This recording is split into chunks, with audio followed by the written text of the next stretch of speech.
Mesdames et messieurs, bonjour à tous et bienvenue dans cette nouvelle édition du journal Gallifréen.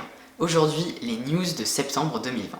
Mais avant ça, je m'excuse du décor, je viens de déménager, ça résonne beaucoup, voilà, le prochain décor arrivera bientôt. The Doctor Who Feature, The Doctor Who Cookbook Revisited, a remporté le prix West of England Award 2020 de la Royal Television Society pour la meilleure production de long métrage et de programmes contenus de séries divertissement. Le long métrage, produit par Moon Balloon Production, a été inclus dans le coffret de la saison 23. Il mettait en vedette Tommy Haddock avec des membres de la distribution, dont Colin Baker, Janet Fidalt, Nicola Bryant, Fraser Hines, Sarah Sutton et Terry Molley pour s'attaquer à leur recette originale du livre de cuisine de 1986 écrit par Gary Downey. Les juges ont décrit le gagnant comme original et astucieux, une idée intelligente et amusante. Le prix a été remis lors d'une cérémonie en ligne à Chris Chapman, directeur de Moon Balloon Production. Blackpool Remembered est une publication numérique gratuite éditée par John Collier, qui célèbre l'exposition originale Doctor Who sur le Gondle Mine de Blackpool qui s'est déroulée de 1974 à 1985.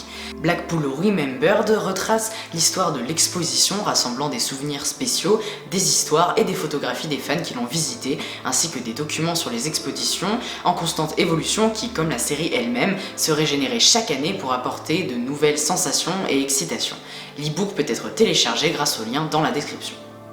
BBC Studios a annoncé la dernière pièce manquante de Time Lord Victorious avec une animation CGI qui sera lancée en novembre de cette année.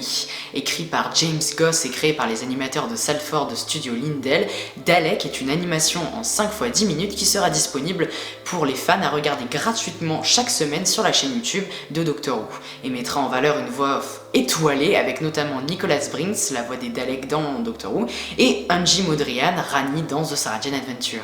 Time Lord Victorious a été officiellement lancé ce mois-ci avec des produits et des expériences chaque semaine jusqu'à début 2021. L'histoire multiplateforme rassemble pour la première fois 11 partenaires et 10 plateformes différentes. Les fans peuvent profiter autant ou aussi peu de l'aventure qu'ils le souhaitent en explorant l'animation ainsi que des romans, des magazines, des bandes dessinées, des salles d'évasion, des audios, des jeux, du théâtre immersif, des vinyles, des t-shirts et des figurines. Des détails sur Time Lord Victorious ainsi qu'une longue chronologie complète des lancements de produits sont disponibles sur le site web de Time Lord Victorious. L'actrice Diana Ring est décédée à l'âge de 82 ans. Elle a joué Miss Gillyflower dans l'histoire de 2013 de Crimson Horror aux côtés du 11e docteur Matt Smith et de sa fille Rachael Stirling. L'épisode avait été spécialement écrit pour elle par Mark Gatiss qui a rendu hommage à l'actrice. Doctor Who aura une forte présence au New York Comic Con de cette année. BBC Studios a annoncé que 2 panels rejoindront le panel déjà annoncé Doctor Who Spotlight de BBC America avec Jodie Whittaker, Mandy Guild et Bradley Walsh. Le métaverse de New York Comic Con et MCM Comic Con est un événement numérique aux multiples facettes axé sur l'expérience des fans.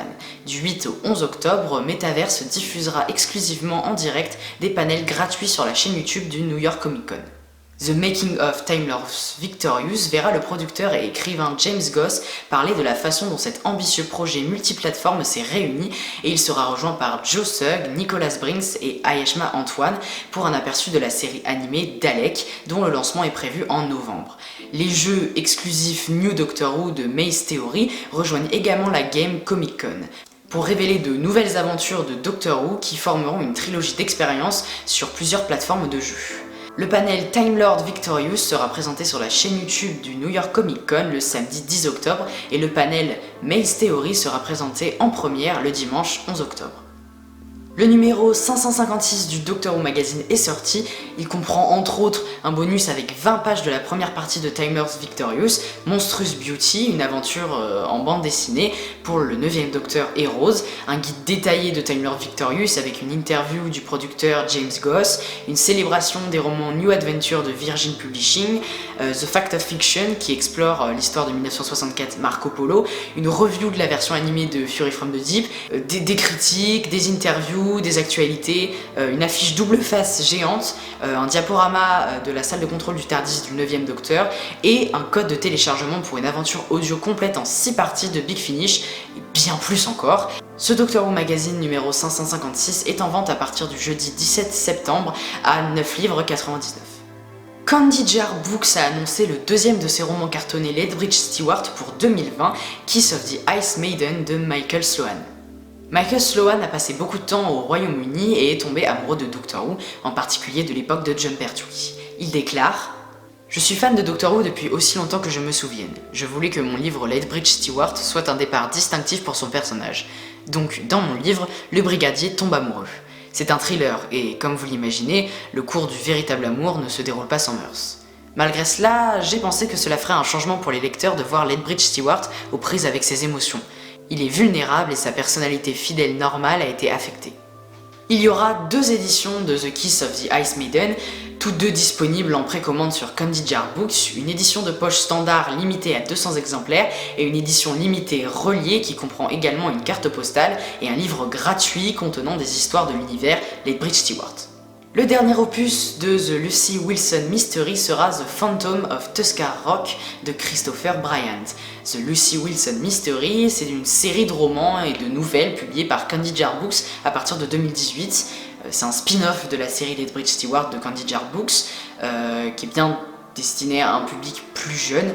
La série met en vedette Lucy Wilson, la petite fille de Alistair Lethbridge Stewart, dans ses aventures au Pays de Galles. The Phantom of Tuskar Rock est disponible en précommande sur le site de Candy Jar. Un nouveau livre de Dave Rudden, The Wintertime Paradox, sera publié en octobre. Le livre présentera des histoires de Noël passées, présentes et futures. Saviez-vous que Davros et le Docteur se sont rencontrés pendant 3 Noëls sur différentes planètes? Connaissez-vous le Noël où les plasmavores sont venus faire une visite festive? Cette anthologie présente une fantastique collection d'aventures à travers le temps et l'espace. Le livre sera publié le 15 octobre en version cartonnée à 12 livres 99. Fan de Doctor Who depuis toujours, Dave Rudden est également l'auteur du livre Doctor Who 12 Angels Weeping. Le livre est disponible en précommande sur Amazon. Hero Collector, fabricant d'objets de collection issus des mondes de la pop culture, a dévoilé des figurines de Time Lord Victorious, l'aventure multiplateforme de Doctor Who. Ces figurines sont un Dalek exécuteur et un Dalek stratège. Ces nouveaux designs de Dalek ont été spécifiquement conçus pour Time Lord Victorious et sont accompagnés d'un magazine rempli de détails spéciaux et d'une histoire exclusive qui fait partie du récit Time Lord Victorious. Au fait, si vous aussi vous comprenez rien à Time Lord Victorious, vous avez toujours la vidéo de Pepperpot. Vous pouvez précommander ces figurines sur Forbidden Planet ou Big Bad Toy Store pour 19 livres 99 ou 34,95 $. Les éditions spéciales du Doctor Who Magazine reviennent avec un nouveau numéro somptueux consacré à la conception et la production de la série. Les concepteurs de production font partie des héros méconnus de Doctor Who, donnant vie à des concepts de scénarios extravagants et recréant des décors historiques pour l'une des productions les plus exigeantes de la BBC. Les designers ont joué un rôle central dans la production de la série depuis ses débuts en 1963. Cette édition spéciale, richement illustrée, examine le métier de créateur de production avec des détails sans précédent, des interviews exclusives avec des designers de la série classique et des images rarement vues offrent un aperçu fascinant de l'art derrière une légende de la télévision. Le Doctor Who Magazine Special Edition numéro 55, Production Design, est en vente chez WH Smith dans une sélection de supermarchés et en ligne sur store.panini.co.uk à partir du 30 septembre 2020 et au prix de 6 livres 99. Il est également disponible en édition numérique au prix de 5 livres 99 sur pocketmags.com. Tous les liens sont évidemment dans la description. La dernière édition du fanzine Peladon vient de sortir. Un fanzine, c'est un magazine amateur qui est fait pour les fans. Le numéro 10 de Peladon examine les critiques sur la saison 12 et pourquoi celles-ci sont devenues toxiques. Ça parle également de l'écrivain Andrew Harrison et de ses souvenirs par rapport à Doctor Who. Et dans le magazine, Steve O'Brien parle aussi des nombreux « et si » dans les 57 ans d'histoire de Doctor Who. Le premier numéro de Peladon, il a été publié en janvier 85 et ça veut dire qu'il existe depuis 35 ans. Il s'agit sûrement du plus ancien fanzine au Royaume-Uni et le numéro 10 est disponible pour 2 livres par email à stevemarcobryan@gmail.com. Et on finit avec une mauvaise nouvelle. L'acteur Frank Windsor est décédé à l'âge de 92 ans. Il est apparu dans 2 histoires de Doctor Who dans les années 80. En 83, il a joué Ranulph Fitzwilliam dans The King's Demon avec le 5e Docteur. Et en 89, il est revenu en face du 7e Docteur, jouant l'inspecteur Mackenzie dans Ghostlight.